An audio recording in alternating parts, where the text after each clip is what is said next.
The Unicorn and the Thrust Fault by Darkstarling. Magma cum laude. We should have a picnic, said Maud. Starlight looked up from her books and blinked a bit to clear the work haze from her head.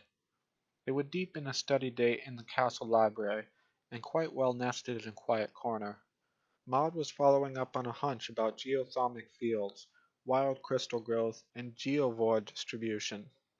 Starlight had been compiling a list of spontaneous manifestations of harmonic magic and looking for a pattern, pausing only occasionally to steal glances at her friend. In her opinion, Maud Pye lost in the throes of scholarship was one of the most adorable things in the universe, and a little feeding of an unrequited crush was harmless. Maud's non sequitur was the first time one of them had talked in hours, working together in compassionable silence. A picnic? Starlight was definitely still a bit book drunk, and only half paying attention. Should she count miraclefuls or not? On the one hoof it was legitimate and well-documented magical phenomenon. On the other, half the time it turned out to be a bad marriage and the lonely neighbor. Depending on the ratio, it could be more junk data than help. Maybe limit it to medically documented cases and interspecies hybrids? Sounds fun. Who else are you inviting? Just you. Oh, sorry, I just assumed. It's been a while. Starlight brushed her mane to cover her embarrassment. I thought you'd at least invite Mudbriar. Great job, Starlight. That was in no way awkward. He wouldn't come even if I wanted to ask him. We broke up a month ago. It would be too painful. Maud delivered that bombshell in exactly the tone she'd used to comment on the weather, leaving Starlight slack-jawed. What? But, Maud, why didn't you tell me? Why didn't you say anything? She knew that Maud was stoic. Every pony knew that Maud was stoic. But this was a bit much. She searched her friend's face for a change in expression, to no avail. At first I was too sad. He was very sweet and I liked him very much. Starlight bit her tongue at her friend's insane tastes. Especially since, in all honesty, she probably counted as an insane taste herself. Best not to go down that road. He liked me too, so it was painful for both of us that it didn't work out, and later I didn't want to bother any pony else with my troubles. At that, Starlight pulled Maud into a hug. Maud, I'm sorry. And you should know you can always talk to me, okay? You're my best friend. You're not a bother. And Harmony petrified, this was not the time to be noticing Maud's muscles under her leg, or how warm she felt. Bad Starlight. Maud needs reassurance, not crushing. Celestia, but I'm such a terrible friend. Maud leaned slightly against Starlight and brushed their cheeks together for a moment. Thank you. Boulder said you would say that. I should have listened. Starlight rolled her eyes and hugged her closer. Maud turned to look her in the eyes. You always know what to say. It means a lot. Starlight blushed and looked away. Well, it's not really a big deal, is it? Maud's eyes were like star sapphires, and it was not helping. It is. Maud brushed her cheek again, and the small touch made Starlight shiver. She really hoped Maud hadn't noticed. Bad Starlight. You're very special to me, which is why we should have a picnic. Just us. I want to show you something special. Starlight scooted away, blushing furiously.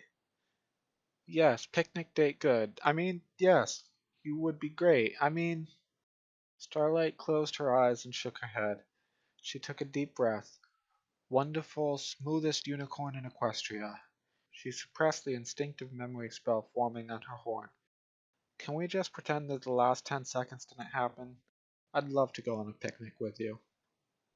Maud nodded, and then, as if nothing of note had just happened, turned and went back to her studies. Starlight's head, meanwhile, was a whirl. Get a grip! She didn't mean it that way. Did she? She's only been single for a month.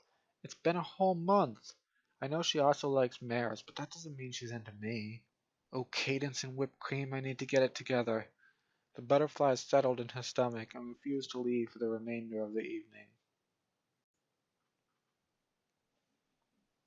Starlight trudged up the rocky path after Maud, composing increasingly dire imprecations to the princesses in her head. So much for subtle romantic overtures. She was hot, sweaty, and had nothing to do for the past half hour but stare at the ground or the obnoxiously toned backside of the mirror in front of her. Not that she'd ordinarily mind such a thing, but that was before the hike and flies and the quarry eel. And Maud was many things, most of them great qualities Starlight would happily expound upon at length, but Locosius was not one of them. At least the path was leveling out, running along the base of a sudden rock face that jutted smoothly from the ground. "We're here," said Maud. "Oh, thanks, Celestia," thought Starlight, and threw herself and the picnic supplies to the ground. "Great, we're here. It's lovely. Where's here?" "My favorite thrust fault. It's called Flourishing Little Bear for the Discoverer, but I call her Ursa Minor." "Right." Starlight's stomach sank. A rock. Of course Maud had wanted to show her a rock. It wasn't like that was her life's passion or anything like that. Stupid Starlight. "It's very nice," she managed to get out. Darn it, just because you're alright crushing on her something fierce, that doesn't mean she has to like you back. She wanted to show you something special to her. Try to be happy about that. She put on what was, she hoped, an interested smile. "So this is your favorite thrust fault? What's special about it?" "Come over here." Starlight struggled to her hooves and trotted over to where Maud stood, hoof resting on the cliff face. "I've been told that my jargon can be a bit thick, so I'll use layman's terms." "Well, that's not necessary, really, but thanks," said Starlight, mentally giving a sigh of relief. She got enough of that from Twilight, and she didn't want to have to drink another textbook to follow along. The ink tasted awful, the information was temporary, and it ruined a perfectly good book. Maud raised an eyebrow at her. "Okay, fine, you got me. But I do try to follow along." "It's okay. My degree isn't for nothing. You know magic, I know rocks. But I want to show you some of it." Starlight nodded. "So put your hoof on mine and cast Cadence's magical mingling." "I... but... what?" Starlight was blushing beet red now. Princess Cadence had indeed published many original spells, but their compilation, the most special spellbook, was most often sold in plain black covers and would never be carried in a public library. Never mind that she had it memorized, or why. How did Maud know about it? "I want you to be able to sense what I do when I touch the stone." Maud looked down. "I'm sorry if I made you uncomfortable." "Oh, right. That was what the spell was for, wasn't it?" "No, no, it's okay. I'm just a bit on edge now, that's all. Just give me a minute." She put her hoof on Maud's and started to cast. It's alright, she told herself. Sure, it's a spell from the most infamous book of love magic known to ponykind. And yes, it was specifically meant for couples of mixed races to explore each other's magic and become more comfortable with each other. And yes, if Maud had read the most special spellbook, she knows that. But it's still just practical. The tingling of casting transmuted to a low pulsing hum as it completed, and Starlight's senses expanded in a rush. Through Maud, the thrust fault was no longer simply a cliff. She could feel the fault itself, a deep cleft in the earth extending beyond her new vision. "Not so deep yet," said Maud. She felt the magic concentrate on the stone in front of her. Before her eyes, it all sprang forward in sharp focus.